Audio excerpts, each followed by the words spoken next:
के प्रधानमन्त्रीको उक्त अभिव्यक्ति तपाईहरूलाई राष्ट्रिय हित अनुकूल लाग्दछ? यदि मान्नुहुन्छ भने यही सदनमा उभिएर त्यसको पक्षमा बोल्नुहोस्। नै दलको चितवन महाधिवेशनलाई रोज्नुभयो। म सोध्न चाहन्छु कि अब सरकारको आधिकारिक जवाफ पार्टीको महाधिवेशनबाट आउने हो?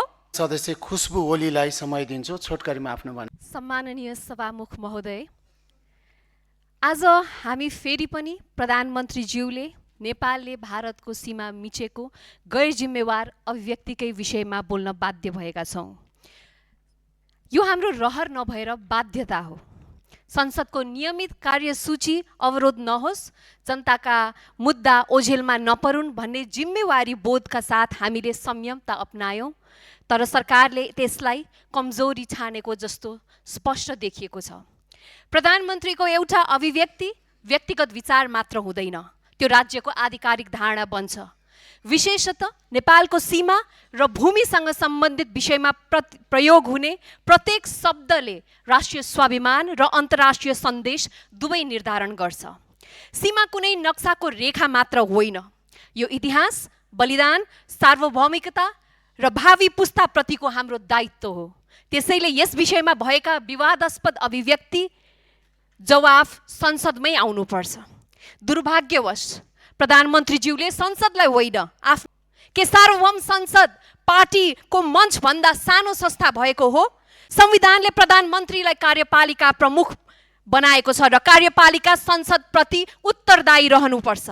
यदि संसदको सट्टा पार्टी मञ्चबाट जवाफ दिने अभ्यास स्थापित भयो भने संसदीय लोकतन्त्रको औचित्य के रहन्छ? सभामुख महोदय, म सत्ता पक्षका माननीय सदस्यज्यूहरूलाई पनि आग्रहपूर्वक सोध्न चाहन्छु, यदि मान्नुहुन्न भने प्रधानमन्त्रीलाई आफ्नो अभिव्यक्ति सच्याउन आग्रह गर्नुहोस्। हिजो सभामुखको अपमानको विषय उठाउँदा तपाईहरूले तुरुन्तै नियमापत्ति गर्दै अभिलेखबाटै हटाउनु भयो। हाम्रो साथ र सम्मान छ। राष्ट्रको विषयमा लिएको तपाईहरूको मौनता पनि एउटा राजनीतिक अभिव्यक्ति हो। तपाईहरू सत्ता पक्षका सांसद साथीहरूको मौनतालाई 3 करोड नेपाली जनताले कसरी बुझ्ने? हिजो सत्ता पक्षका एक माननीय सदस्यले भन्नुभयो, इतिहासले प्रतिपक्षका सांसदहरूलाई हेर्नेछ, उनीहरू कस्ता थिए भनेर मूल्याङ्कन गर्नेछ। तर आज म सत्ता पक्षलाई पनि त्यही प्रश्न फर्काउन चाहन्छु। जब प्रधानमन्त्रीको अभिव्यक्तिले नेपालको सीमा, राष्ट्रिय स्वाभिमान र सार्वभौमिकतामाथि प्रश्न उठ्यो, त्यो विषयमा तपाईहरू किन मौन बसिरहनु भएको छ? राष्ट्रको विषय आउँदा तपाईहरूको आवाज किन आउँदैन? केही थाहा नेतागत निष्ठा राष्ट्रिय स्वाभिमान र राष्ट्रिय हित भन्दा माथि कसरी पुग्यो? इतिहासले प्रतिपक्षले के बोल्यो भन्ने मात्र लेख्दैन, सत्ता पक्षले कहिले बोल्यो, कहिले मौन रह्यो र कसको पक्षमा उभियो भन्ने कुरा पनि लेख्नेछ। इतिहासले सत्ता पक्षको यो लाचारीपन अवश्य हेर्नेछ। त्यसैले सम्झनुहोस्, आज तपाईहरूको मौनता पनि इतिहासको अभिलेखमा दर्ज हुँदैछ। भोलि इतिहासले हामीलाई मात्र होइन, राष्ट्रको प्रश्नमा मौन बसेका तपाईहरूलाई पनि कठघरामा उभ्याउनेछ। त्यसैले आज म प्रधानमन्त्रीसँग 3 वटा स्पष्ट माग गर्दछु। पहिलो, आफ्नो अभिव्यक्ति सार्वजनिक रूपमा कोर्स करेक्सन गर्नुहोस्।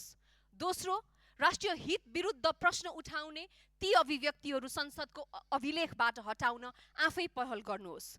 तेस्रो, यही संसदमा उपस्थित भएर सम्पूर्ण नेपाली जनता समक्ष स्पष्ट जवाफ दिनुहोस्।